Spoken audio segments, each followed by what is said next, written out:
Well, firstly, I'd like to welcome you, and I think you've seen encapsulated in 3 minutes put together by Jason Hard that really this is what today is about, and I hope that you'll get little pearls from all the speakers about your career going forth. So I'm Ingrid Sheffer. I'm the Vice President of the Australian Academy of Health and Medical Sciences.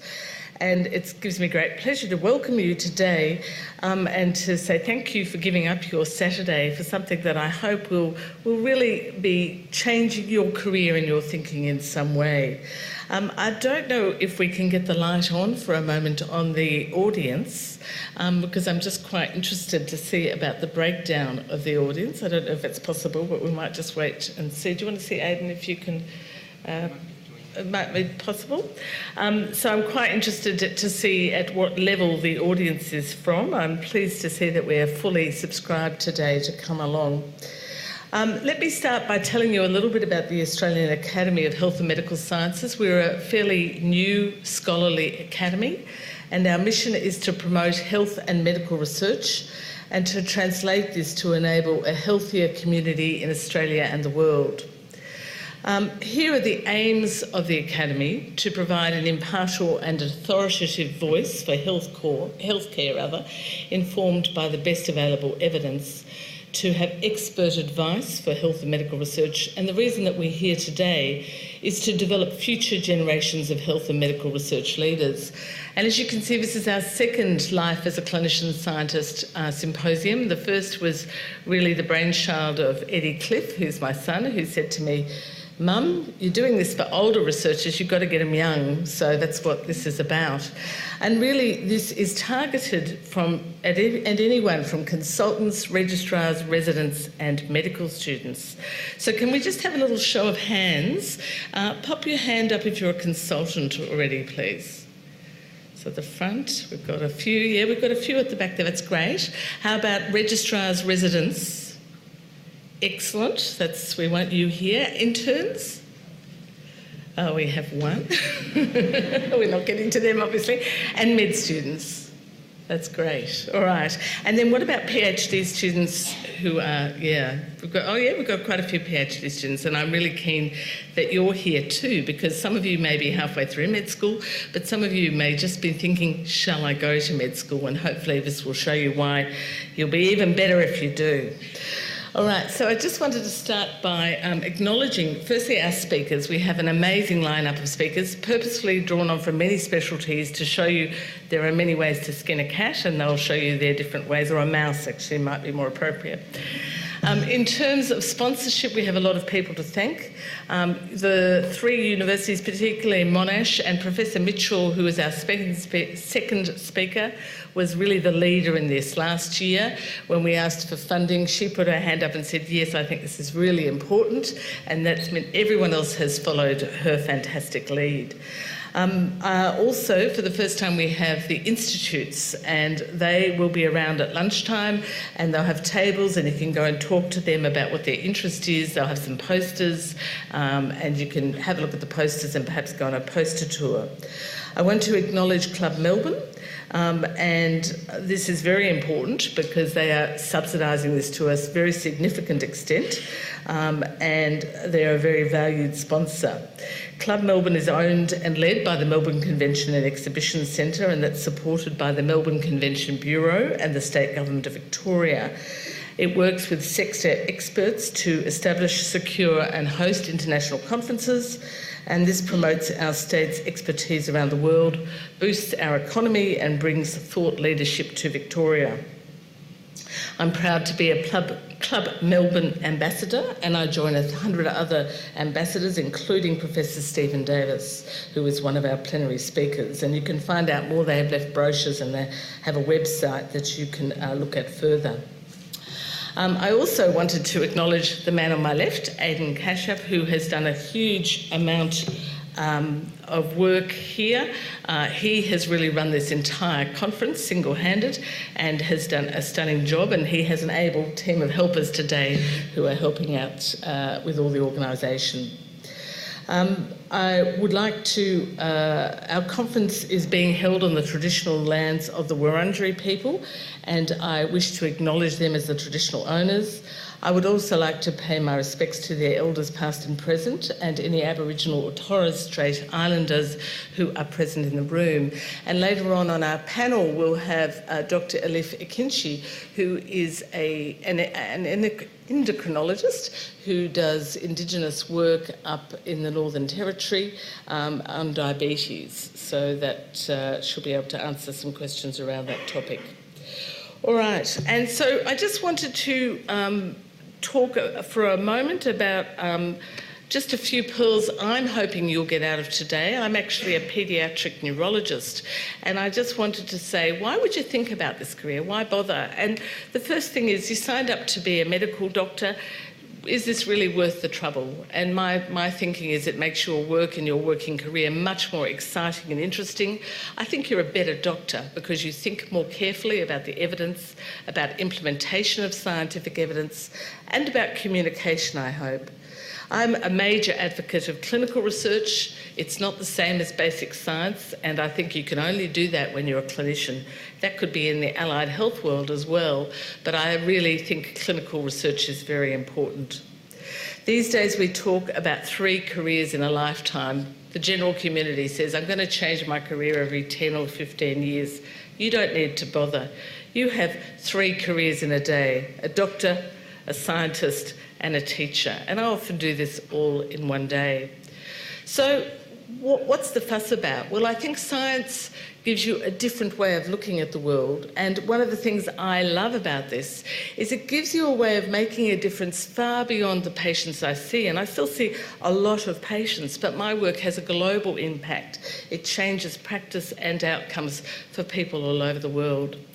One of the things that you often don't hear about from the scientists enough, I think, is how exciting it is when you recognise something that nobody in the world has seen, and you realise how that's telling you something about the biology, and how you can then work with other people to take your science to a deeper level. So something I might observe in my patients, there might be an ion channel disorder. My physiology colleagues will then, at the Florey, will then look down at the xenopasoocytes, understand the physiology. My imaging colleagues and my physicists that I work with will then look at the networks of a child's brain. And then it's my job to take it back to that child to make a difference to their life.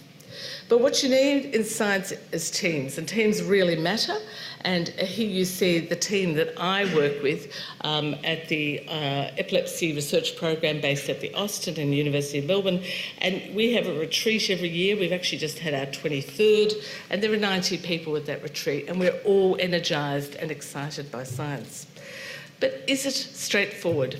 No. This is life as a scientist, and you'll hear people's stories today, and you'll hear how it's not straightforward, and things go wrong and things go right, and there's quite a lot of serendipity. You have to be the one to seize the opportunities. So if somebody comes along with a new idea, you have to make it work and take it to the level, and that level is publication and answers. One of the hardest things about science, but even in clinical medicine, is dealing with disappointment. And you can see here we have a great role model who got told that his science was a little bit not quite right for the time, and I think he was well ahead of his time, and you'll hear that later when Ronaldo Bellomo talks to you about choosing a scientific project.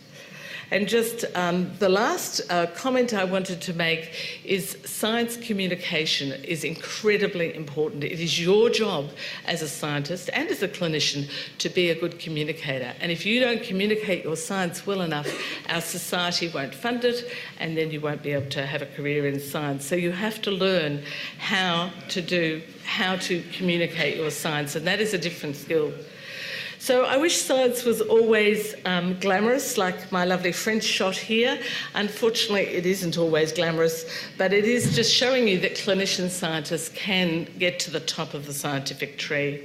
So my last take-home message, which is what I wish someone had told me, is to enjoy the journey. Don't worry about the end point, but worry about enjoy the journey along the way. Enjoy the wins. When you get the wins, take a moment to step back and say, hey, this is good. Don't just keep worrying. I think in medicine we're often so worried about being a consultant, you forget to enjoy the gems along the way.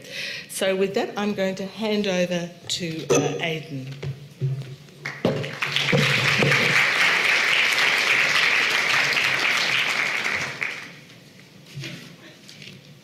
So good morning everyone, and welcome to Life as a Clinician-Scientist. My name's Aidan, and I'm an MBBS PhD student at Monash University. Ingrid and I are really excited to bring you a program full of outstanding clinician scientists from a wide variety of fields. We really hope that there is something for everyone in this program, and that all of you leave here today excited about your future as a clinician scientist. We will begin with Keynote Talks from Professor Stephen Davis and Professor Christina Mitchell. Stephen Davis is the inaugural Professor of Translational Neuroscience at the University of Melbourne, and Christina Mitchell is the Dean of the Faculty of Medicine, Nursing and Health Sciences at Monash University. They will introduce you to the concept of a clinician scientist by providing insights from their own careers, including Professor Mitchell's advice on what to do when things just don't quite work out right. We'll then move into session 2, where you will hear from 3 different specialists, all joined by the common thread of research: a neurosurgeon, a general practitioner, and an obstetrician. Associate Professor Kate Drummond, Professor Grant Russell, and Professor Stephen Tong will all share their experiences in research alongside a clinical career. Chairing this session, we have Professor Andrew Cuthbertson, an immunologist who has moved into industry and now leads a team of scientists in CSL's global research and development programs. During the lunch break, Ingrid and I are proud to bring you a new addition to this year's Life as a Clinician Scientist. We've partnered with 6 of Victoria's world-class research institutes and 3 medical universities in Victoria to put the research opportunities on at your doorstep on display. There's some more information on our partners available in the conference program, and there's also a venue map so that you can plan out who you want to visit during the lunch break. Each research institute has brought along 3 scientific posters that they feel best represents the scope of their research programs. If you want a preview of these posters, we emailed you an abstract booklet yesterday, and you can check that out on your phone. Even better, 6 of our speakers have volunteered their time to provide poster tours to those lucky enough to secure a spot.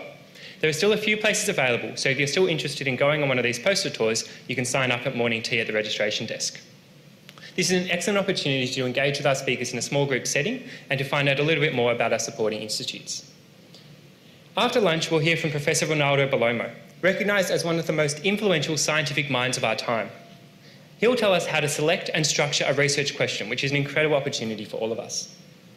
Joining him will be Professor Christopher Fairley and Professor Stephen Jane, outstanding clinician scientists with long track records of publications and presentations, who will tell us how to write a good paper and how to give a great talk. Perhaps the most exciting part of the day is the panel discussion in session 4. We have chosen 4 engaging speakers, each at a different stage of their clinical and research career. This is a great chance for you to really dig deep into what it means to be a clinician scientist and how you can balance research, clinical practice, and a life outside of medicine. I hope that you enjoy today and gain some valuable insights and understanding that you can take forward into the future. Please join us on Twitter at #ClinSci and let us know your thoughts and inspirations throughout the day. I'll now hand back to Ingrid, who will introduce our first speakers in the session, What is a Clinician Scientist? Thank you.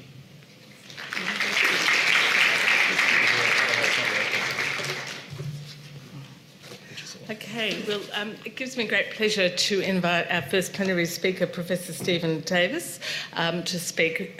Steve has had many roles of leadership, including President of the World Stroke Association, Director of Neurosciences and Continuing Care at the Royal Melbourne, and as you just heard, the inaugural Professor of Translational Neuroscience at the University of Melbourne. But Steve really tells an incredible story. When I trained in neurology, and I'm a child neurologist, he's an adult neurologist, stroke was an incredibly sad space. The patients came in with their strokes and that was it. And Steve is really going to show you how that world has changed, and there are still many, many issues like this in medicine where you can make those sorts of changes and change people's lives around the world. Steve. Well, thanks a lot, Ingrid. It's really a pleasure and a privilege to be here. I must say I'm a bit nervous, actually. You give talks all around the world, and speaking to an audience like this is, I think, a real honour and also somewhat challenging. So I'm going to make this a rather personal story about my journey and a little bit of a journey through stroke, which is the second leading cause of death in the world and the biggest cause of major adult disability. And in fact, that picture on my first slide is Melbourne in the 1970s when I finished medicine. And I want to just start with that time because I think the time that we live in does make a big difference to the way that we personally evolve. So it was an era of a great deal of hope and positivity, where people really thought people could make a difference. Kennedy died in 63, but his spirit, I think, lived on. The Beatles came to Melbourne, as you know, I think it was 1964 or 5, and you can see them here with many, many people, throngs of people in Melbourne, and it was a very tumultuous time and event. I was sitting in the medical library at the University of Melbourne in 1969 and watching a small black and white TV of the lunar landing.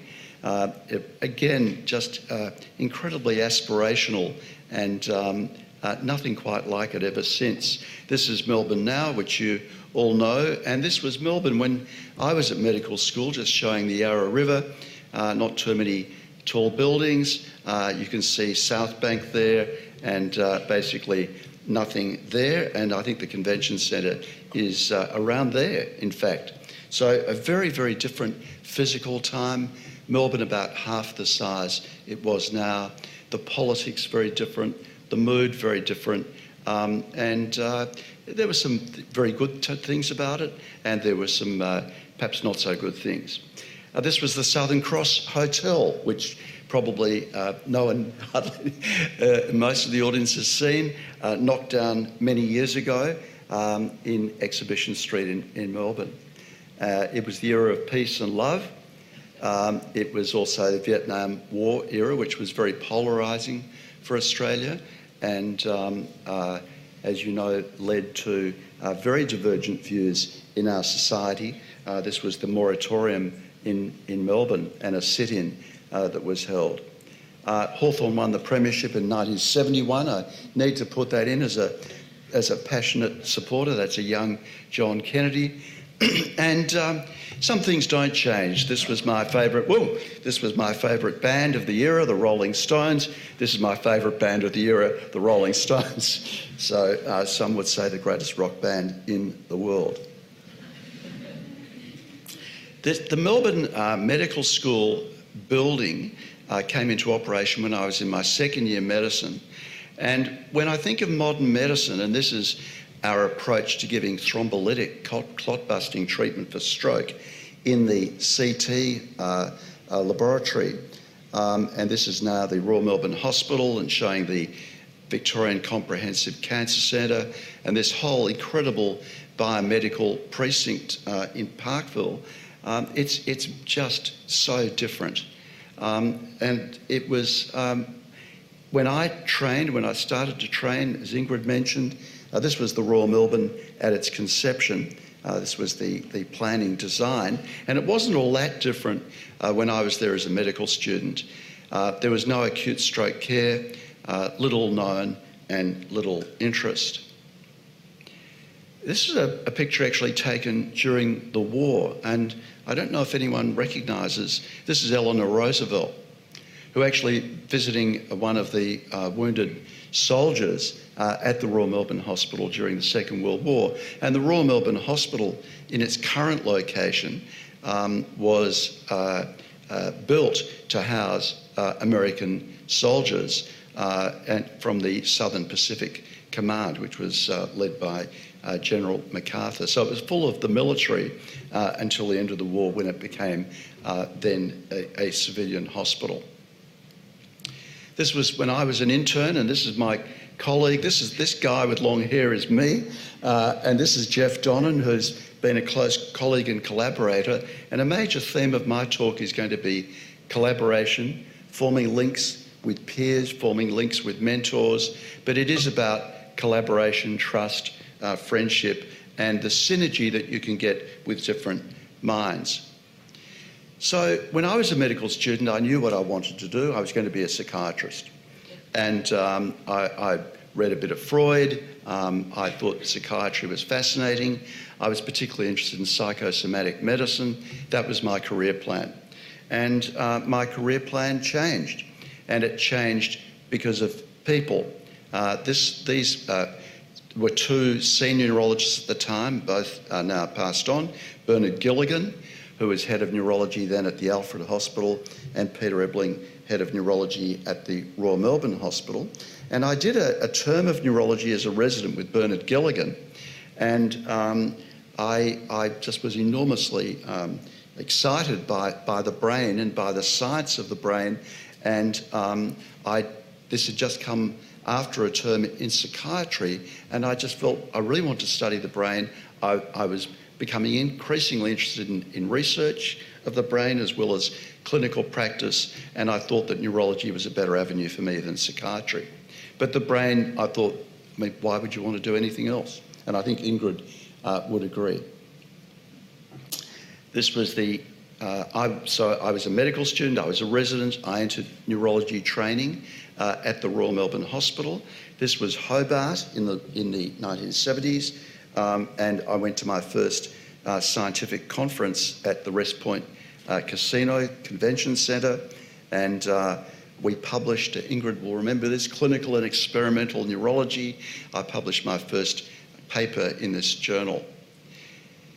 And I became interested in stroke for the reasons that we touched on earlier. It's the most frequent major neurological disease, 17 million new strokes a year, second commonest cause of death worldwide, and in fact, the first cause of death in many countries, a higher mortality than most forms of cancer, high rate of long-term disability, and stroke in low and middle income regions is literally a world pandemic.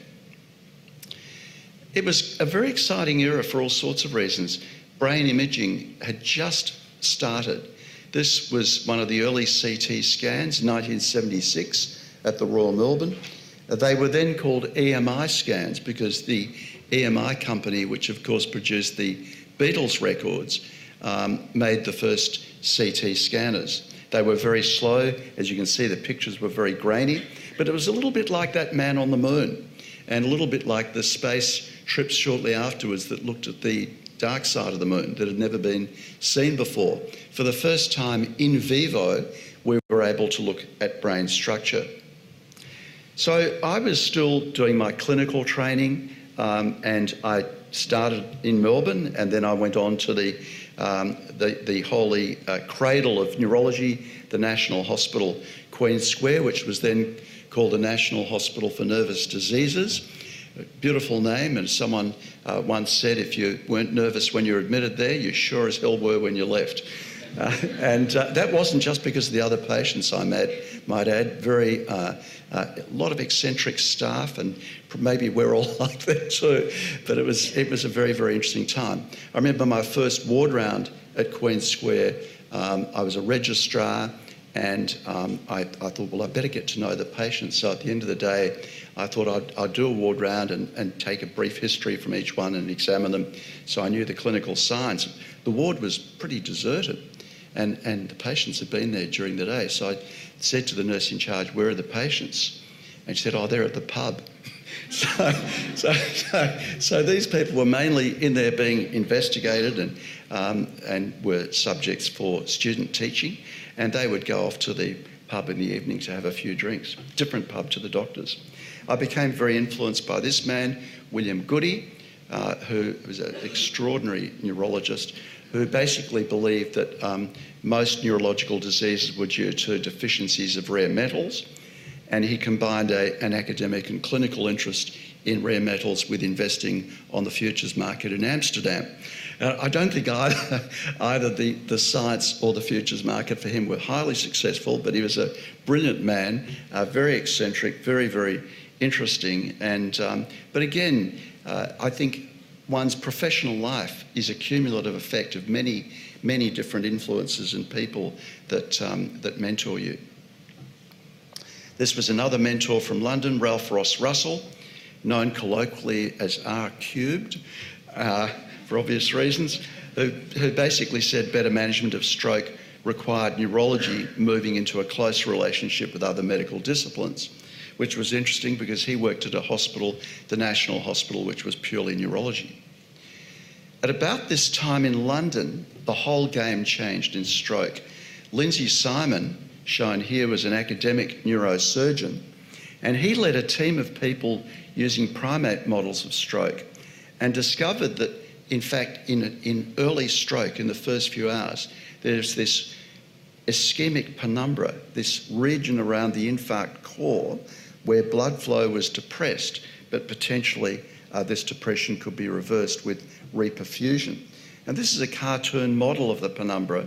You can see a clot travelling up the internal carotid into the middle cerebral artery, this area of brain dying very, very rapidly, the so-called ischemic core, all of this yellow tissue being the penumbra, brain that is threatened, that's at risk, but potentially recoverable. It very much depends then the fate of this tissue on the collateral supply, anterior and posterior cerebral collaterals, and whether or not that artery is unblocked. And in the absence of unblocking the artery, and particularly if collaterals are poor, what happens is that ischemic core expands into the penumbra. And basically, in stroke, where brain tissue is destroyed, as you can understand, if greater volumes of brain tissue are destroyed, particularly in what we call eloquent areas of the brain, then the clinical outcome is worse. So I wanted to do research. There weren't acute stroke patients at the National Hospital. It was very much a sort of tertiary hospital. So I went to Boston to work at Mass General and Harvard for the next couple of years where I did my doctorate.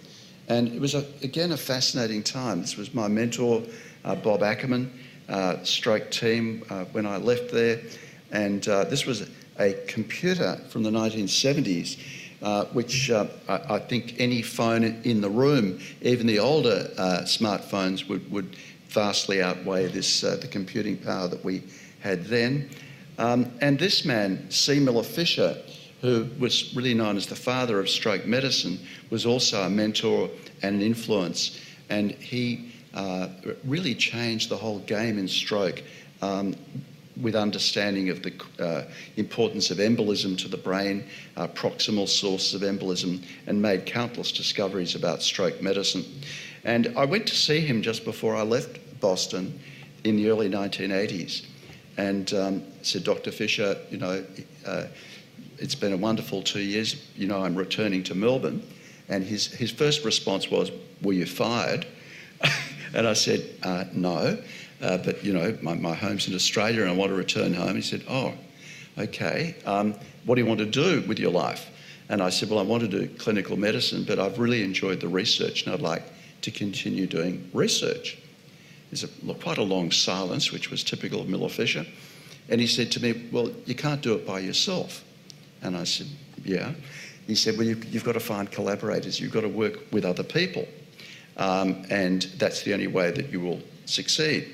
So I returned to Australia and I carried with me the major lesson that I'd learnt in Boston, which was that in acute stroke, which was my area of interest, that the brain could be salvaged. This was work that was being done by Ackerman and the group, and this is work that I was doing as part of my doctorate, where we looked at the brain, and CT scanning told us a bit, but we were then using positron emission tomography in acute ischemic stroke and looking at correlations between imaging findings and the clinical state of the stroke patient. And basically what could be shown in the first few hours of the stroke for the first time is that penumbra, which I showed you just before, that yellow area, could be shown on imaging as a mismatch between blood flow and oxygen metabolism. And the area of interest was this area here, where the oxygen extraction fraction was vastly increased, so that despite failing blood flow, oxygen, at least initially, was relatively maintained in the brain by a greater extraction of oxygen. And this was the tissue at risk. And if it wasn't salvaged, the brain would die in that area. So I took Miller Fisher at his word, and I collaborated with Jeff Donnan, this many years later, with Brian Tress, who was head of radiology then at the Royal Melbourne Hospital, and Trish Desmond, who's now the Professor of Radiology, because I wanted to do imaging as it related to stroke and stroke outcome with a basic idea of selecting patients for therapy, at selecting responders and predicting risk. So this was early work we then did with MRI, And we and other groups around the world were interested in MRI as a way of looking at the brain very early and looking at the ischemic penumbra. And basically with MRI, if you just look at this first panel, these are the cerebral arteries shown on magnetic resonance angiography, and you can see here's a blocked middle cerebral. Look at the panel below, there's also a blocked middle cerebral, and these images look fairly similar. This is the blood flow abnormality. You can see that half of the brain there's reduced blood flow, and similarly down here, half the brain's reduced blood flow. If you look at these two images, there's not actually much damage in the brain on what we call diffusion-weighted imaging, or DWI. Small abnormality here in the capsule and small abnormality here. So this is what's called mismatch, and this mismatch reflects the ischemic penumbra in vivo related to this blocked vessel. But what happens? Well, if you look at the top image, if you don't recanalize or unblock that vessel, you can see that the infarct has grown into virtually the whole of the penumbral region, and that patient's going to have a bad outcome. In this patient, if you look at the bottom panel, the artery's reperfused, the reperfusion is excellent, and you're left with a very small infarct, and this patient's done very well. So we had a construct here that reperfusion therapy could change the whole game in stroke, and this was with MRI. And the field in stroke, due to contributions of people all over the world, has now absolutely undergone a paradigm shift because of reperfusion therapy.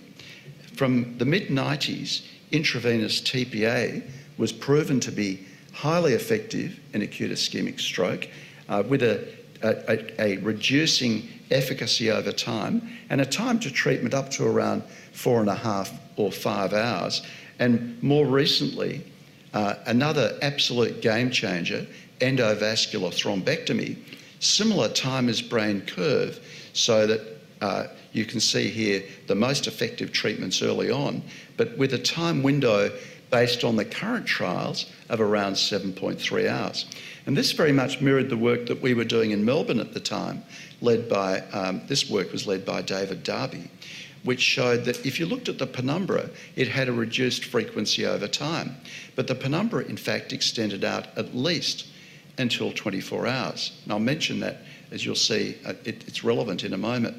And you can see here at 4.5 hours, that's the TPA window. 6 hours is the licensed window for endovascular therapy, which will probably change. But you can see there's a lot of penumbra beyond these time windows. Jeff Saver 10 years ago showed that in a typical stroke, you lost 1.9 million neurons a minute, so that every minute counts, time is brain, and early salvage is time critical. Or if you like movies, which I do, and you remember Mr. Wolf in Pulp Fiction, as he says here, if I'm curt with you, it's because time is a factor. Or the other famous quote from that movie, he said, "I'm coming to clean up the mess. Where are you?" They give the address. He says, "That's 30 minutes away. I'll be there in 10. So time is critical, and we're going to launch the first mobile stroke unit in Australia later this year. We hope in November. Vehicle's being built at the moment. This is an ambulance that includes a CT scanner, and we're going to bring the emergency room to the patient because very early TPA within the so-called golden hour is likely to be extraordinarily effective. So we know that TPA is highly effective. We're going to give it in the ambulance. We know that it works up to around 4.5 hours. We did research now about a decade ago that showed, in fact, you could give it later than what was then the time window of 3 hours if you could image the penumbra. So we did studies with the penumbra.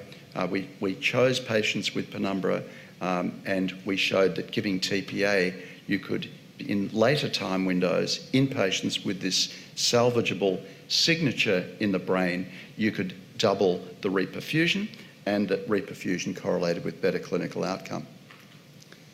We're taking that further now, and this is a trial led by Jeff Donnan and myself in Extend IV, where we're trying to double the time window for TPA. and this is looking at 4.5 to 9 hours. About 20% of stroke patients wake up with a stroke, so we're also looking at those patients. And so they've got to have a penumbra to go into the trial, and then they're randomised to either TPA or placebo. And we have about 200 patients in this study, and we're about to do an interim analysis. So the whole field in stroke's undergone this massive shift, and to quote Winston Churchill, it's perhaps the end of the beginning of acute stroke therapy. This is literally pulling clots out of the brain and unblocking arteries. This is a middle cerebral occlusion shown on CT angiography.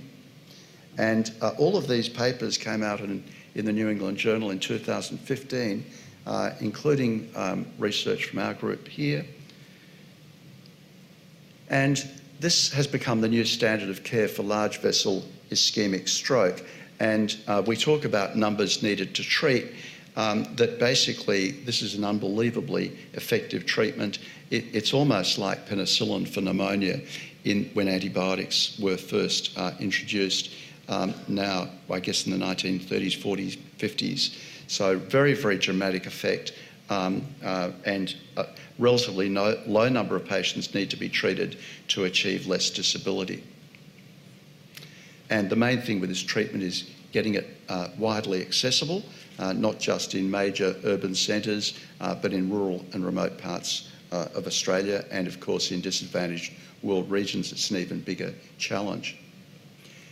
What's fascinating with this treatment is that the time window is likely to be a lot longer than previously considered, and it's probably out to 24 hours in patients with penumbra.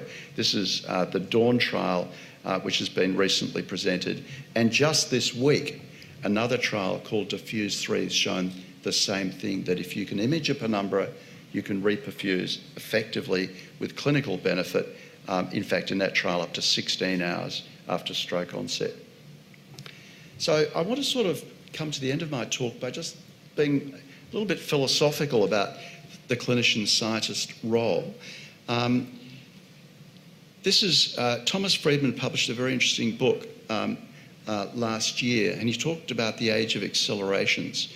You're very aware of Moore's law, where he predicted a doubling of computer power every year or 18 months when he was working at Intel, and that's turned out to be true.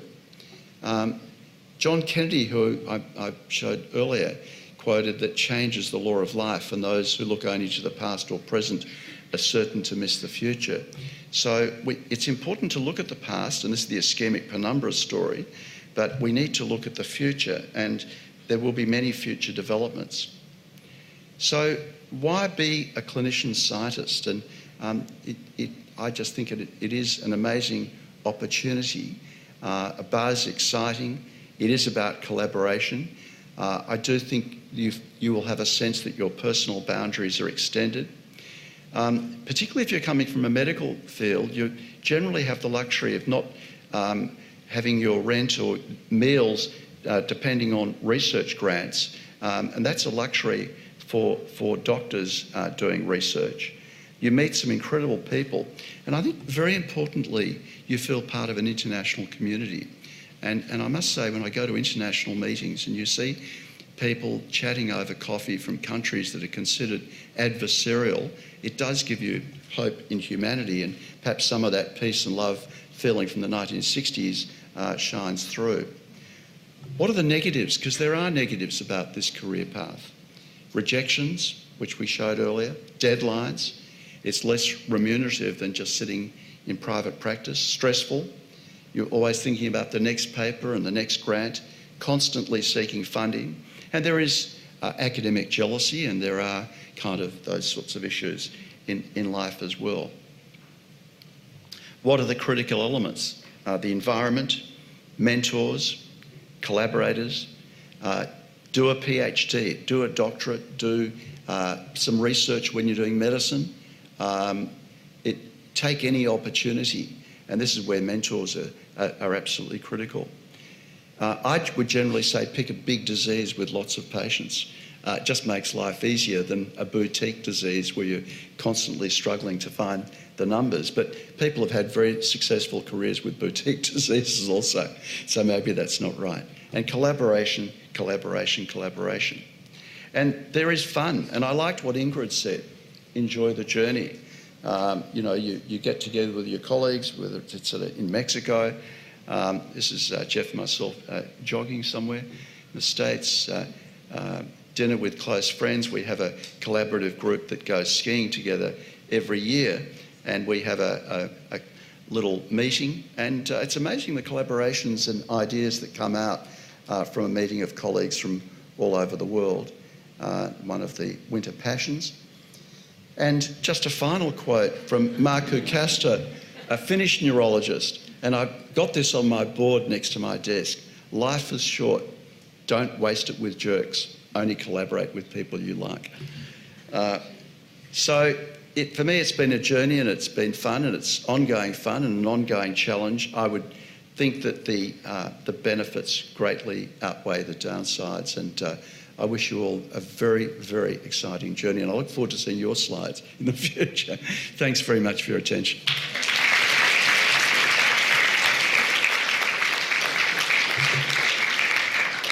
Well, thanks, Steve. I think that was absolutely wonderful. I heard Steve speak recently when he came to speak to the National Health and Medical Research Council that I sit on, because he won the best program grant of, must have been the year before last that you went for it. And he gave a wonderful talk that really made me think, oh, this would be great for you guys to hear, because the story's so energising. The other point that I think is worth thinking about is collaboration we've heard about, but also teams. And you can hear that Steve and Jeff Donnan, who's the director of the Florey, have had a most fantastic partnership through the last 30 years or so. And you know, generosity of spirit is really important in research and in working together, and you don't lose by that, you just gain, and I think they've exemplified that really for Australian science. So we're going to open the floor now to some questions, if we could have the light on, please. And we have some roving mics, so if people would like to pop up their hands, and someone hopefully will write. We have a mic over there and a mic here. So this is an opportunity to ask Steve everything you wanted to know. So while we're waiting for someone to get... here. Edward. This might be a dumb question, but why do you think the endovascular clot retrieval is so much more successful than TPA at the later stages, sort of after 4.5 hours through to 24 hours? Yeah, I think it's just the effectiveness of unblocking the artery. That TPA unblocks a fairly low percentage of arteries, particularly proximal arteries, whereas thrombectomy, you're directly removing the obstruction. It's fairly simple plumbing concept, to be honest, and it's very much been stimulated. The other big influence on this whole area has been cardiology. And there's a bit of kind of little knocking between stroke and heart, both in terms of the fields and organisations in particular. There's been a huge thing about how stroke's classified, and a huge battle in the ICD classification, because it used to be lumped under cardiovascular disease, which we thought was bad for the profile of stroke. But I'm now pleased to say that stroke in the next edition of the ICD-11 will be a brain disease, which it is. Some more questions? Yes, here in the front row, second row. This might be a really ignorant question as well, but is reperfusion injury ever an issue? Yeah, it is. It's a very interesting question. It's another interesting area of research. So the idea here is that when you open an artery and you've got softened brain beyond it, the brain can bleed, and there can also be various biochemical changes that can be aberrant and toxic to the brain. So there's been a whole field of research trying to minimise reperfusion injury. What's interesting with thrombectomy, this pulling up the clot, is it doesn't increase the intracerebral hemorrhage rate. The intracerebral hemorrhage rate seems to mainly relate to thrombolytics, and the standard thrombolytic that we use is TPA. So we're doing research comparing TPA with another thrombolytic called tenecteplase, which is the standard cardiac thrombolytic. And we're also about to start a trial where we call direct, where we don't, normally with thrombectomy, we give TPA as they're going up to the lab, and then we pull the clot out, and that's because that's what was done in the trials. But in this trial, patients coming directly to a comprehensive centre, we're going to compare direct thrombectomy without previous TPA with the combined, or what we call the bridging approach.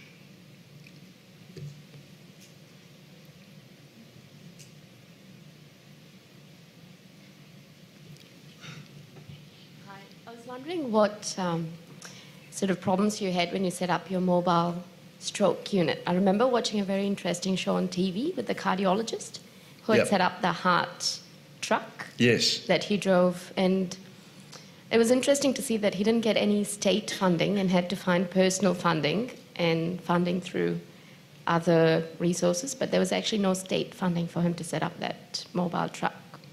That was that Graham Sloman, or was this in Victoria? It was from Victoria. And okay, it took him many that's very years. interesting. So that's the MICA ambulances were set up some decades ago, of course. So what's happened here is that the concept of mobile stroke unit, of taking the CT scan of the patient, was really pioneered in the early 2000s by Klaus Fassbender, who's from a small town in southern Germany called Homburg, not Hamburg, Homburg. There are now a dozen or 20 units around the world. I would have liked to have said ours was the first in the Southern Hemisphere, but there's a little private one in Buenos Aires, so we can't say that. What the research has shown so far is you can treat about up to 40% of stroke patients with TPA in the first hour, which is amazing because we've got virtually no data on the first 60 minutes of stroke treatment, the so-called golden hour. So it's very, very exciting. So what we did here, it's a wonderful research platform. To be frank, that's my main interest, to use it for trials in brain hemorrhage, in ischemic stroke, and to see if we can make a difference before they get to the hospital. With funding, you always have to put things together. So we had some very generous anonymous donors who agreed to buy the ambulance, and then you go for other funding. So we got NHMRC funding as part of our program grant. And then one of the donors was quite influential with the state government, and very generously the state government is funding us for the infrastructure, for the staffing of the ambulance. So it's a combination of funding sources. We're built, there are different models around the world. Ours is a Mercedes 519 long wheelbase Sprinter, so that it fits into the hospital emergency department bays. And it's literally being put together at the moment, and we hope will commence in November. Other questions? We have two over here. Can we have the other mic around? There's another person here.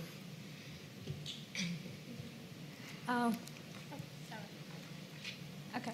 I just like to ask what challenges did you face while writing grants? So what's the difference between a clinician scientist writing or asking for funding rather than the academic scientist? Yeah. That's a really interesting question. So it used to be viewed, I'd be interested in what Ingrid and Christina and others think, that it was easier to get grants as a scientist than as a clinician scientist. I don't think that's really true. I think that science is science, whether it's patients or whether it's pure biochemistry and test tubes or preclinical models. I think, good science has to have a good hypothesis, has to have good experimental design, adequate power, adequate controls, adequate statistical analysis, and most importantly, it's got to be addressing an important and novel question. So those principles of good science, I think, are exactly the same, whether it's clinical or non-clinical. And I think that there's recognition of that that paradigm, I think, is very, very accepted. Would you agree, Ingrid? Yeah, I think the PhD scientists have looked down on clinician scientists until more recently. I think that's shifted a little bit. Like, we don't do the real science, it's all a bit fluffy. But now I think that's actually shifted. I think that we work together more clearly, and I think that really helps. And I suspect some of the other speakers may enlarge on that as well. There was one last question here. Thanks. Do you find it difficult to obtain ethical approval for trials in human models, particularly with delaying treatment? Really interesting question also. It depends which study you're doing. For example, with the ambulance, it's always helpful to give us a very specific example. If you've got someone being loaded into an ambulance, so this is the story. You go to the patient's home. The stroke code has been called. They're a suspected stroke patient. They're brought out to the ambulance. They have a CT scan that shows a hemorrhage in the brain, which is a ruptured blood vessel. Now, we don't have any treatment for cerebral hemorrhage. What we do know is that hemorrhages enlarge. They keep bleeding, particularly early. So we have an experimental treatment called tranexamic acid, which has been widely used for trauma, is pretty safe, we're planning to do a trial in the ambulance of tranexamic acid. There are other trials being done in patients already in hospital.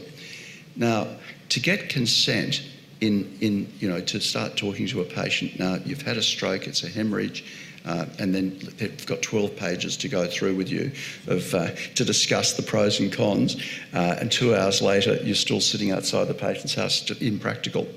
So in Victoria, there's a thing called emergency treatment research, where in fact there's no consent. You're basically giving a treatment that plausibly might help the patient. You still have to use controls, but the downside is very small and there's a potential significant benefit. So that's quite novel. That's in many places in the world that doesn't exist. But in most other settings, we use an informed consent process, which may involve next of kin and awareness of the person's wishes if they're not able to personally consent. There have been ethical challenges with committees over the years, and I think one of the big challenges in acute medical research is the length of the consent procedure. So we've now tried to bring it down from those 12 or 20 pages to 1 page in very simple English, which makes the lawyers a bit uncomfortable. But the patient's much more comfortable. Exactly. Please join with me in thanking Steve for a wonderful talk.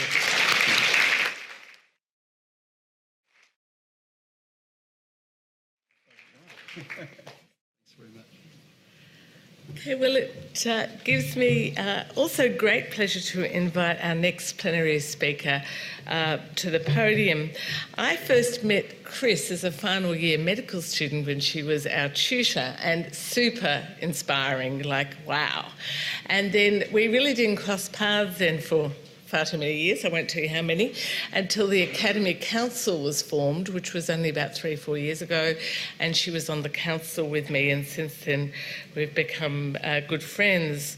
Now, Chris is an outstanding clinician-scientist. She trained as a haematologist in Melbourne. I think that's when we met, when I was at the Alfred as a med student, and she undertook a PhD and postdoctoral training in the US. And she continued to work in Melbourne in lipid phosphatases and the physiology of skeletal muscle disorders, and she's recognised as a key figure in research. In fact, I remember even as Dean of Medicine, I think she got 3 NHMRC project grants in 1 year, something the rest of us might just dream about. She has amazing publications. She's the first woman appointed as a Sir John Monash Distinguished Professor. And of course, as many of you in the room will know well, she is the Dean of the Faculty of Medicine, Nursing and Health Sciences at Monash University. But one thing that Chris really epitomises is how you can remain humble through this process. You're brilliant, you're doing great research, you're a wonderful clinician, but you're still humble and human. And she's going to tell you about what you can do in becoming a clinician scientist and what you do as it all goes wrong. So please, Chris, welcome.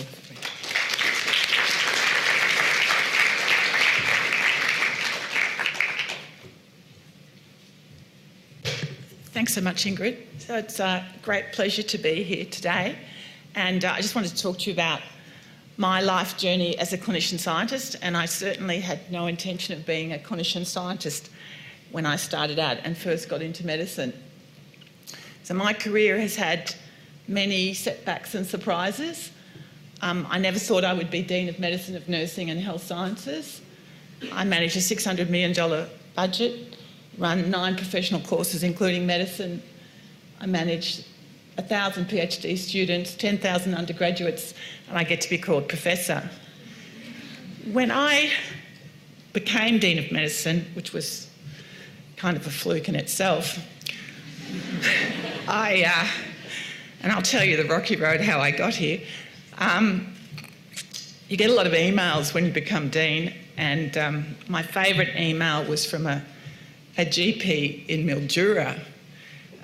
I won't mention his last name because he and I probably want to keep this secret, so don't tell anyone. But I'd last seen Brendan when I was an 18-year-old, and I'd just failed organic chemistry.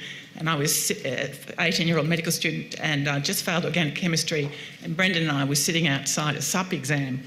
And I vaguely remembered Brendan, and we were sitting there talking about how our careers had gone off the rails and we're about to be kicked out of medicine. And I never found out if Brendan had passed the sup. I passed and went on and got through medicine. And I finally got an email from Brendan when I was announced as being Dean, and the title of the email was, "Chris, you passed." So that kind of symbolises my career. It's kind of been up and down. So I was pretty much in the middle of the pack when I graduated from medicine. I failed first year organic chemistry, but then passed. And then I really struggled through second year biochemistry. And I remember the professor of biochemistry calling me up mid-year saying, "Look, you must be a clever girl. You got into medicine. Why is it all going wrong?" And I said to him, "Look, I don't really want to study. This is really boring." And he told me to grow up. So I guess my message to you is you have to find your passion. And I certainly struggled through the first 3 years of clinical medicine, and I didn't really know what my passion was. I just really felt that maybe I wasn't as bright as everybody else. I think that your undergraduate experiences and your experiences, maybe in your first couple of years of graduation, probably don't let you realise how exciting the world of science and clinical science is and how you can actually play a part in it. So what I urge you to do is find your passion and try lots of different things to see what it is, because I got lucky because I accidentally found my passion and it changed my career. So how do you manage your career? I certainly managed mine in a very hodgepodge way. I went to the Royal Melbourne Hospital. I remember Steve, who was a couple of years ahead of me, he was already a superstar then, he was a junior consultant. I was a very mediocre intern. And I knew then that I was going to struggle to get a specialty training position because I'd done okay in final year med, but I wasn't in the top 5. And I got a second year job, and then after second year I was unemployed. I didn't get into a training position. And so I looked around. I couldn't get a single training position in Melbourne. And so I looked around and I thought, I'll go somewhere where I can get into a training position. So I went in my third year to Canberra Hospital, and my career is really characterised by me not looking into things before I accept things. So I went to Canberra Hospital, and I got there and said, "You know, I want to be a physician. I hear you have a physician training program here." And they said, yeah, that's true, but no one's ever passed from here. So I did the first part and passed, being the first person ever to pass there. And then thought, oh, look, I want to be a cardiologist. It's exciting. It looks drama. I want to be a cardiologist. Doesn't really suit my personality because I really like to think about things before I make a decision. That doesn't really work too well in cardiology. Anyway, so I didn't get into cardiology, and so I ended up getting back into the Alfred into a training program in haematology, which was great, which I didn't really know if I wanted to do haematology. I just wanted a job. So I sat my first part and second part exam, and I started completing my training, and by that time, after having been unemployed twice, I thought I'd better look around and see what actually makes people get jobs, and I wanted to stay in the public hospital system, and I thought, well, everyone says you've got to do a PhD. So at that time, I inadvertently turned out I was in Professor Barry Firkin's unit, who was the Professor of Medicine at the Alfred Hospital. I'd worked out by that stage, if you want to keep your job, work for the professor. And he kept saying to me, do a PhD. And I'm like, I don't want to do a PhD. I hated undergraduate prac class. You know, I'm not a nerd. It's just not for me. But I thought, look, at that stage I was working 100 hours a week. I was two nights, full nights a week. I'd picked haematology without really realising it was acute leukemia and all my patients kept dying. So, and I wanted to make a difference, and I thought, look, I'll just do a PhD. I need to have a break, and all those researchers seem to spend a lot of time sitting, having coffee and going skiing, as Steve described. So it looks pretty good to me, and I'll advance my career and do a PhD. So what I hadn't realised then, that I had actually found my first mentor. Barry was a wonderful mentor. I thought he was half crazy if he thought I could do a PhD, but what he did for me was he found me a great PhD supervisor. And so much of people's research experiences are really coloured by who they work with.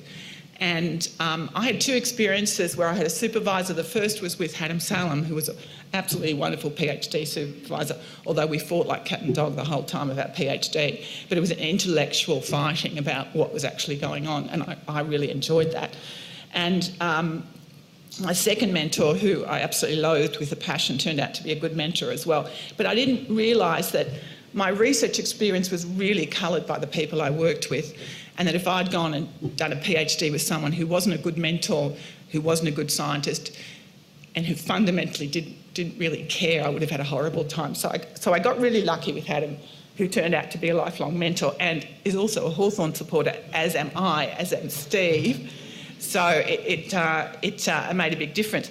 So I went from being this sort of very mediocre person who suddenly goes into a lab and gets told to purify coagulation factors. I didn't even know what purification was, and then to start to characterise their function. And I went from this loser to someone who started publishing New England Journal of Medicine papers and and I didn't actually realise at the time, having nearly failed second year biochemistry, that I was actually doing biochemistry.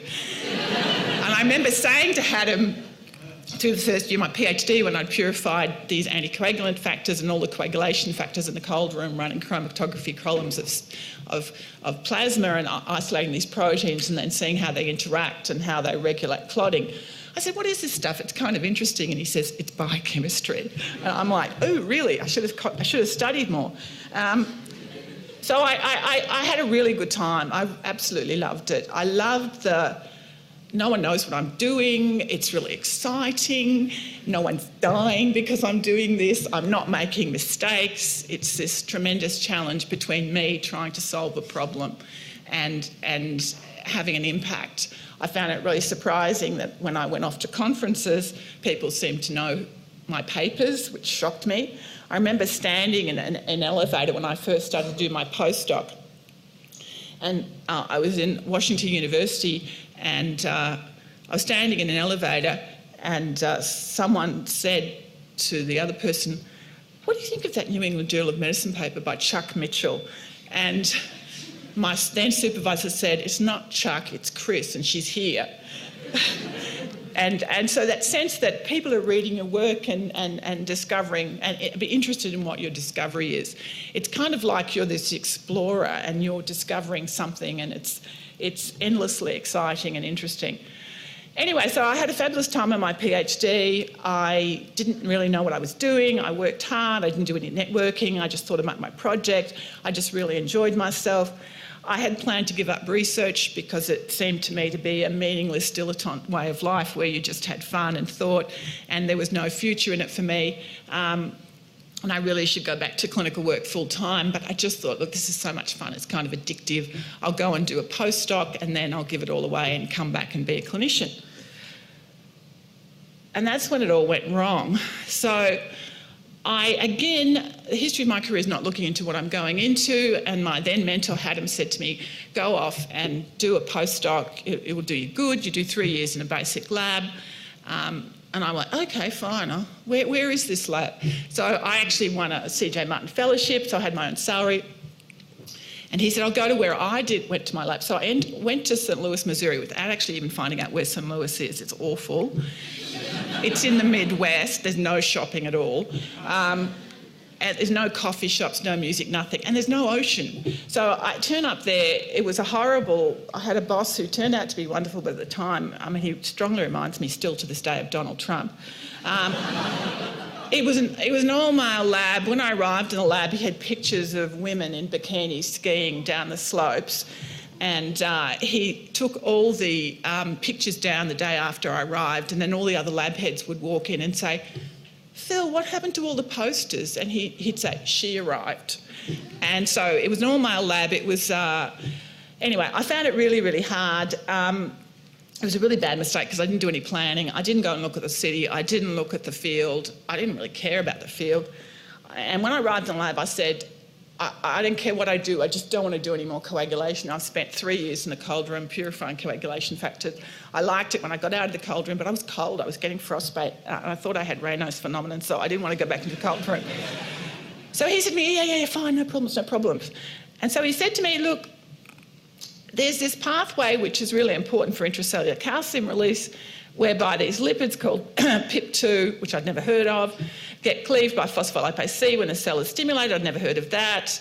They make a molecule called IP3, and that releases intracellular calcium. And this is an incredibly important pathway inside a cell. The release of intracellular calcium by IP3 is really important in oocyte fertilisation, muscle contraction, all sorts of other things. It's a fundamental aspect of all cell biology.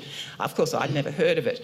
So he said, what I want you to do, because you know how to purify, I want you to take this substrate, inositol 1,4,5-P3, label it with P32 in the 5 position, and then measure the phosphate release, and then purify this enzyme that has never been purified before from human platelets. And I'm like, oh, I really don't want to do that, Phil. I really want to clone, and I want to make knockout animals, and I want to do human disease. He said, no, just do this first. It won't take you long, and you know, you'll discover something big. What he hadn't told me was that 3 previous postdocs had tried to purify it and had failed, and that he was planning on putting 2 people on it in the lab at the same time, me and somebody else. Anyway, 3 years later, I emerged from the cold room having purified it. From this peak here, I had no idea what I was working on. I spent the entire 3 years in the cold room, reading purification textbooks, becoming a biochemist.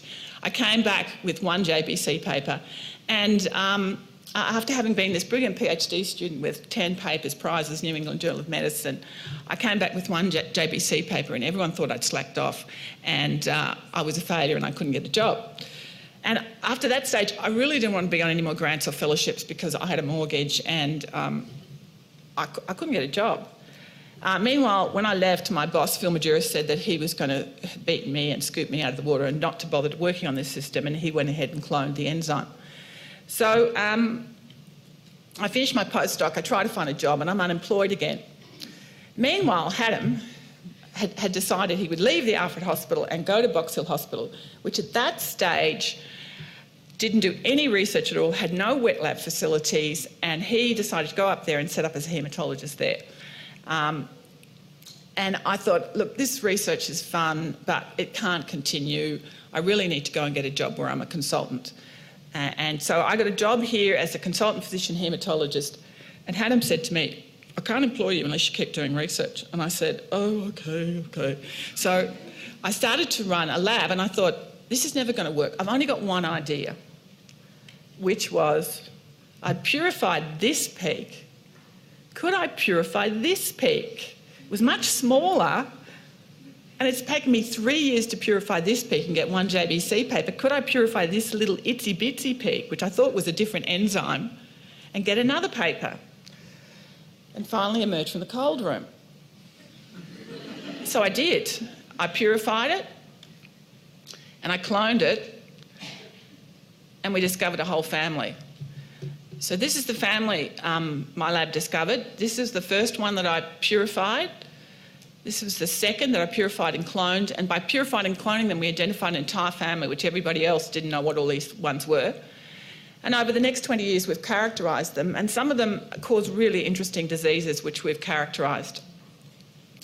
So this includes OCRL, oculocerebrorenal syndrome, which is a rare human syndrome associated with Fanconi syndrome, and cataracts, Synaptogenum 1 with Henrik Dahl, and Synaptogenum 2, we discovered that it leads to deafness due to inner hair loss, both in mice and in humans. SHIP1, which is a 5-phosphatase which is mutated in a small proportion of acute leukemics.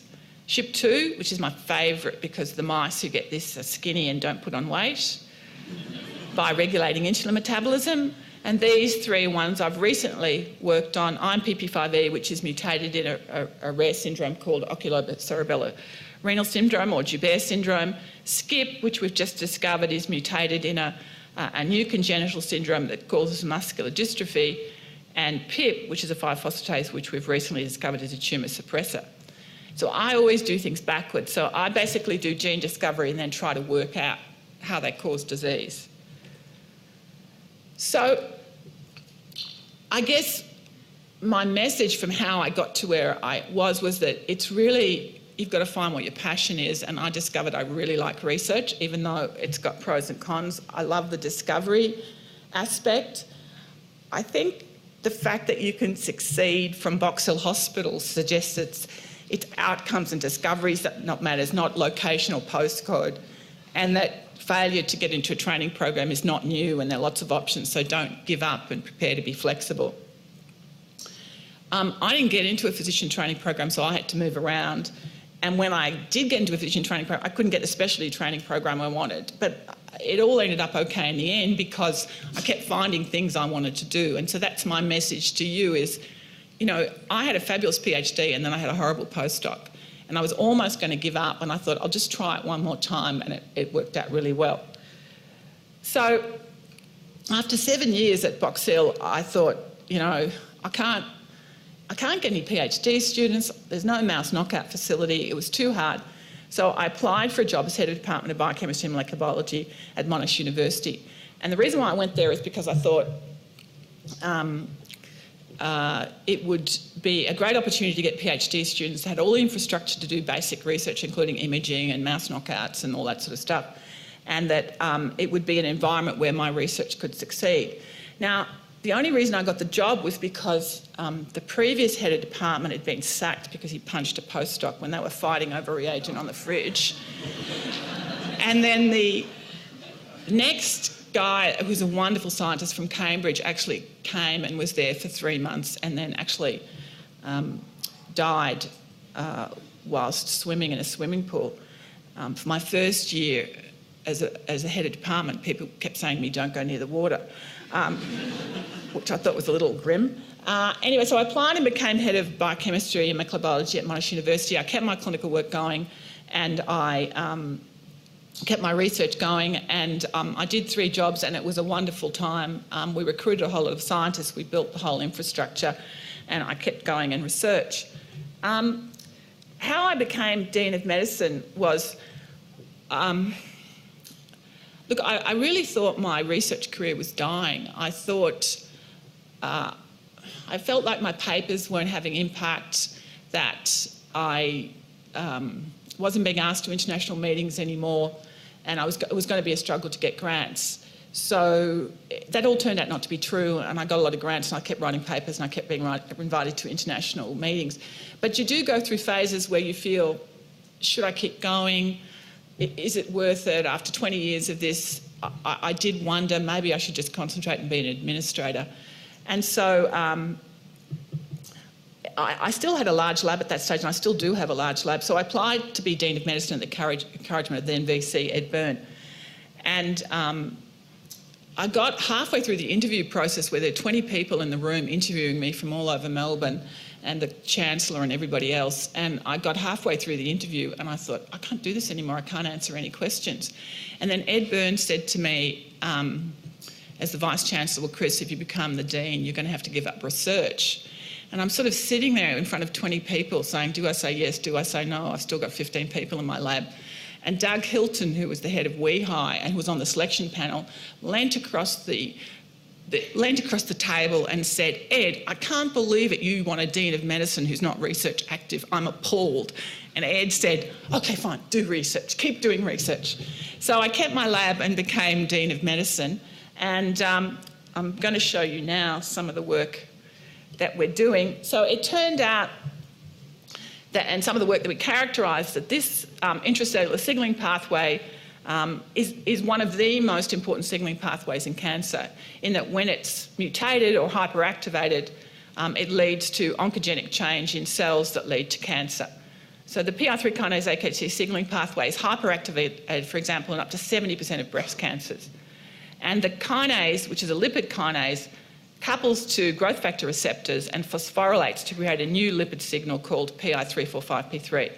And this PIK3A gene is mutated in up to 45% of luminal breast cancers, and the whole signalling pathway is hyperactivated in more than 50% of all cancers. It's equivalent to the P53 pathway in terms of importance. So it makes this lipid PI345P3, which is anchored in the plasma membrane and recruits and activates all these downstream oncogenes, including AKT and ROGEFs that regulate cell migration and survival and proliferation. So the enzyme family that I discovered and characterised actually degrades this signalling molecule and actually should be a tumour suppressor gene like others that degrade the signalling and switch it off. But none of the evidence suggested that switching off the metabolic pathway by this pathway was acting as a tumour suppressor. So there is a tumour suppressor, which is a very famous one called P10, which is mutated in Cowden syndrome, which switches off PIP3 back to PI45P2. So some of my earlier work was characterising how the metabolism of this pathway and what the enzymes are and how it's degraded.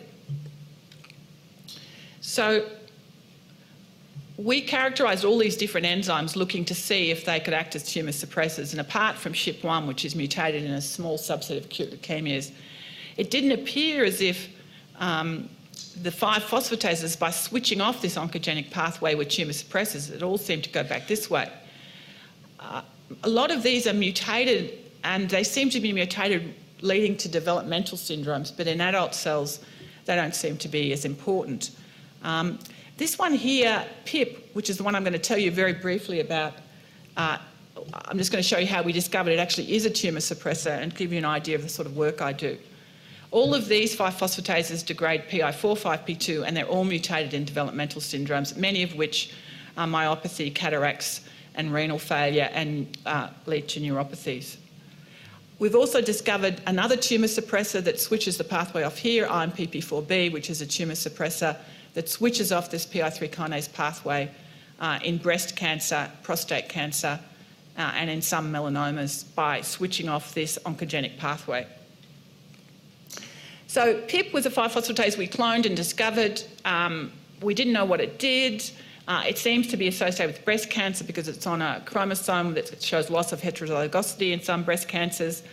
And so we went about trying to work out what PIP did. We cloned it, expressed it, made recombinant protein, looked at its localisation in the cell. It's at the plasma membrane.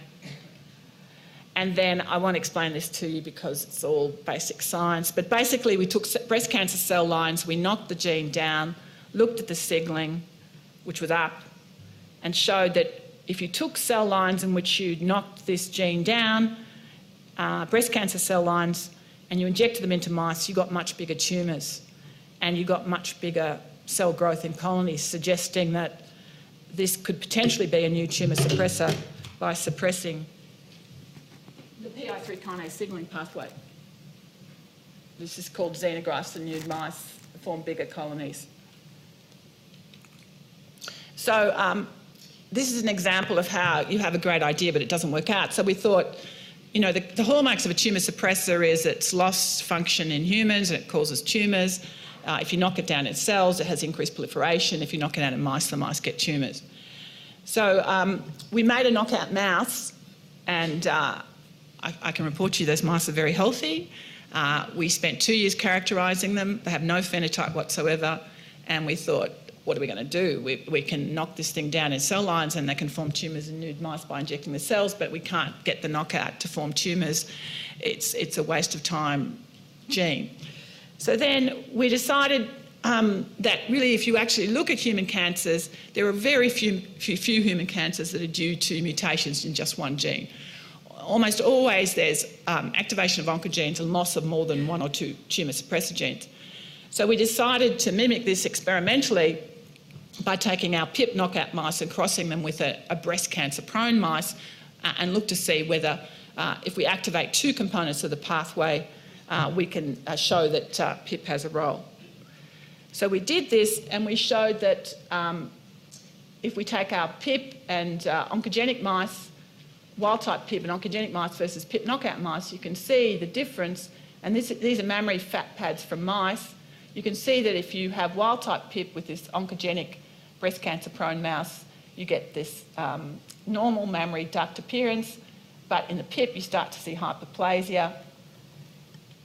And you see cancers much earlier in the PIP knockout mice and bigger cancers, and you have activation of PI3 kinase signalling, which is much more rapid, suggesting that loss of PIP function in a breast cancer-prone situation will accelerate tumorigenesis, suggesting that PIP is a potential tumour suppressor gene. If you lose its function, you'll get activation of the signalling pathway, increased growth of tumours.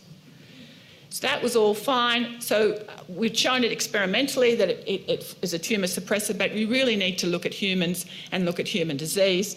So we went and looked at a whole panel of ER-positive and ER-negative breast cancers and showed that there was in ER-positive breast cancers and ER-negative breast cancers, there was a significant loss of PIP expression, suggesting that you lose the expression of PIP in breast cancer, it's going to give you a poor outcome and long-term survival because the tumours are going to be bigger because you've lost control of the signalling pathway.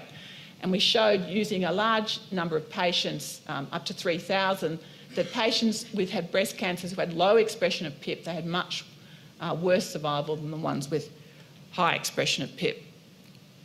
So we think that we've discovered a new tumour suppressor in breast cancer, and that when you lose expression of PIP, and we're currently working out how you lose expression of PIP, you get increased cancer growth.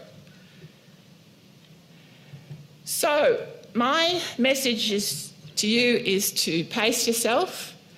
You're at the beginning of your career. Your career is a marathon. You're going to have ups and downs. You're going to have failures. Everybody gets failures. Your research doesn't have to be done now. I've found it addictive. I can't stop doing it. It's really exciting. It's a discovery. It's you trying to work something out. It's tremendously fun. Not everyone's going to like it, and you may actually go and do research where you don't like it, but that could actually be the environment. So try and wander around and find something you like, because if you do like it, you'll just keep doing it, and it's incredibly rewarding. Thank you.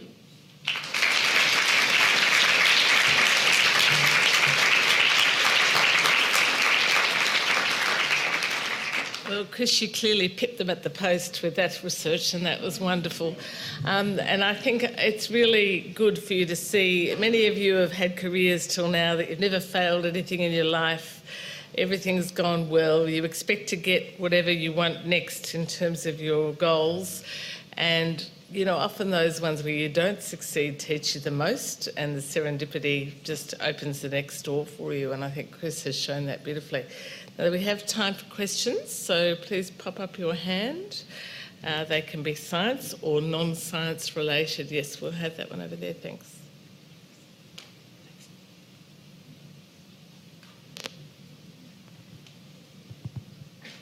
Hello. Prof. Mitchell, thanks for the great talk. Quick question for you. I'm currently a resident at Boston Hospital, and thinking of going back to doing research. My question to you is, how did you juggle between clinical work and lab work?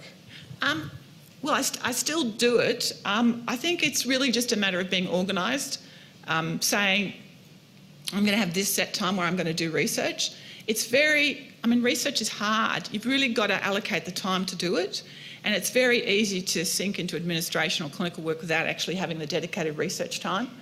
I think if you actually say, this is the time I'm going to do research and I'm not going to do anything else, you actually force yourself to do it.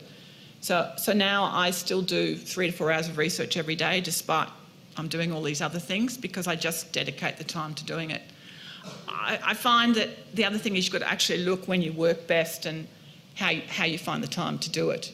You can make the time if you really want to, but it's very easy with clinical work and administration to sink into doing that instead of research. So it does take a certain degree of discipline. When do you write your papers? Writing the papers is the hard time because I'm a really slow writer, and I like to ponder and rewrite the sentence 1,000 times and then suddenly decide I've got it all wrong and I have to read the entire body of literature again. So I'm a very slow writer, so that really is slow.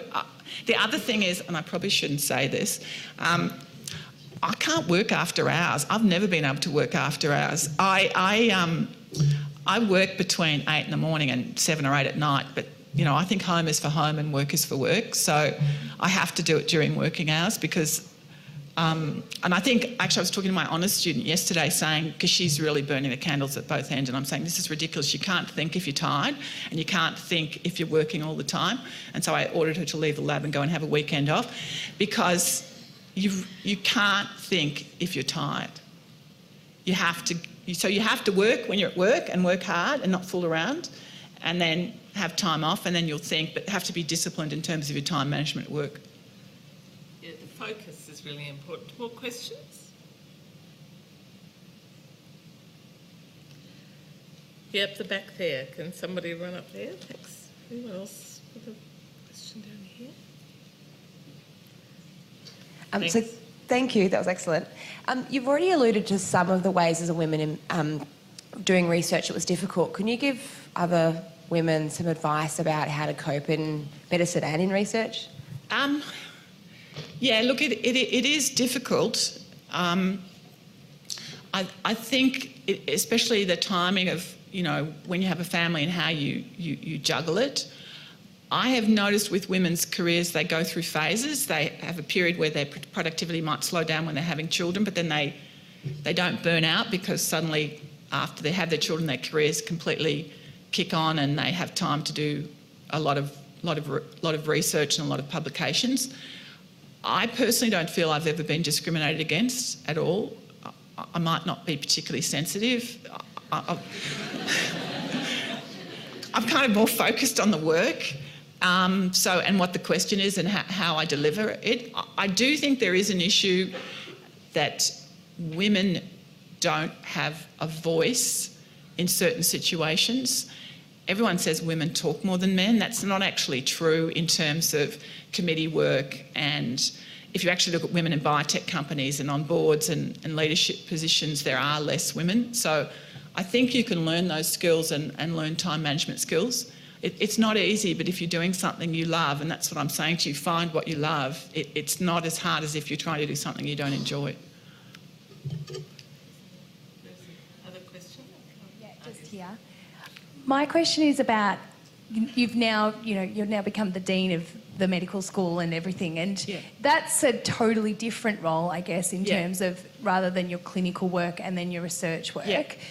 But do you ever get any real training in that sort of leadership administrative role, or is it really just you're chucked in the deep end? Look, a lot of people do get training. I didn't. I kind of skipped them. In fact, I went to one leadership course and got kicked out for asking too many questions. There certainly is training. There is a lot of pressure on you guys to become leaders, and you're all meant to be leaders and you do all these leadership courses. I think leadership means different things to different people. I mean, I think you guys at your stage should all be leaders by being advocates for your patients. And I think leadership is something that comes to you with time. I actually became head of Department of Biochemistry and a leader because I thought that I wanted to get better research and better research organisation, and I figured everyone was doing a lousy job and I could do better. And that may or may not have been true. And you can do leadership and management courses, but for me, I never did. I just sort of fell into it and sort of made a mess of it and then fixed it up. So I'm kind of learning on the job. I think you can get ideas from leadership and management courses, but I think in the end of the day, you've just got to try it and see. Other questions?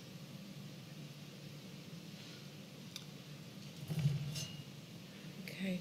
So I have one, you sort of touched on a little bit, which is about gender equity. Do you think we have gender equity, and how do you think we should fix it? Look, there's no doubt that there's a lot of work going on in universities and medical schools and other areas for gender equity. There's an equal number of medical students who are male or female. There's no doubt that there is still some, particularly in terms of grants, there's a lot of evidence to show that in terms of NHMRC grants, men are more successful than women for reasons we don't know. Men are more successful at research fellowships, or at least get research fellowships more than women applicants, get grants more than applicants. I don't know why that is. There is evidence that when women write papers, they put more data into papers than men do. They publish slower than men in terms of a man will be willing to publish a paper with less data than a woman. I don't know why that. I don't know why that is. It has something to do with perhaps sort of the idea that maybe women subconsciously think they need to get a bigger story together. So there is inequity. I don't know how to fix it. I think it is improving enormously. There's a whole lot of programs like Athena Swan, which I think are making a difference, and I think there's awareness that we really need to promote women in science. And Ingrid, you're a wonderful role model for us all. Great. Well, thank you. Any more questions? Last opportunity. Except that Chris will be here for my two. Yes, please. First, I want to thank you for this nice talk. In fact, I'm one of the 1,000 PhD students that you are responsible for. So, my question is, you mentioned how research helped you a lot, but how the medical school helped you? How's the medical school? What's that? How getting in the medical school helped you in your career? Oh, doing medicine? Yeah. I think if you have a medical degree and a PhD, you have a tremendous advantage in that you understand the molecular basis of disease, and you have a better idea of what questions should be asked because you understand about disease burden and disease mechanisms. And so for me, being a physician and a scientist, it's a tremendous advantage. It makes the clinical work more exciting because I can work it out and think better, and it makes the science more exciting because I understand the impact and the potential disease processes and the impact it can have. So to me, it's ideal to have both. One helps the other tremendously. So that's at an intellectual level, but I think also in terms of sustainability. Yes. You're in a better position as an academic clinician. It is. It's easier to get a job, which is why I did it in the first place. Well, on that, we've got one more question here. Oh, no, we've got two more questions. Yes, please. Thanks for the talk. I just had a quick question. You've mentioned all of this research work that you've done and all of your clinical work, and then all this stuff with the university. Do you have time for things outside of all of this? Yeah. As I said, I don't work after hours. I'm a passionate barracker for Hawthorn Football Club. I play tennis and golf and do lots of other things. I really believe in work-life balance. I'm a strong advocate for the fact that if you work all the time, you won't be productive. You need your rest, you need your balance. A lot of people waste a lot of time, and I think if you can work out how to be efficient at work and take time off, you actually think better, work better, and your patients will be better cared for if you're better rested. So I think it's really, really important to have work-life balance, and because your brain is refreshed. And last question over here. Thanks. I think my question sort of comes from that as well. Have you burnt out in the process of your career, and sort of what have you done to overcome it in those times?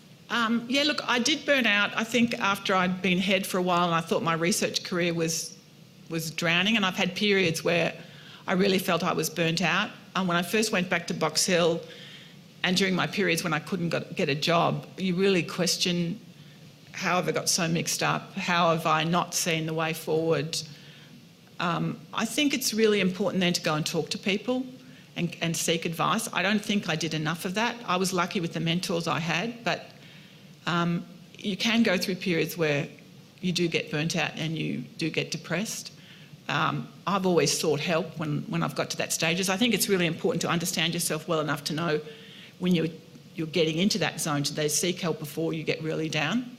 So, yeah, I remember when I was my postdoc, I got so depressed because I couldn't purify this enzyme. I actually went and saw a psychiatrist and said, I'm really depressed, I can't purify an enzyme. And he said to me, whose lab are you in? And I said, Phil Maduris. He says, oh, there's nothing wrong with you, it's that lab. So I think, I think you've got to be prepared to seek help and talk to people because the community is actually very supportive. We are reluctant to speak up and say we're not all superstars because there's a pressure from the cohort pressure because you're all so clever that you have to be inhuman virtually in terms of your accomplishments. Well, on that last note, thank you, you superstar, and please join me in thanking Chris for a wonderful book.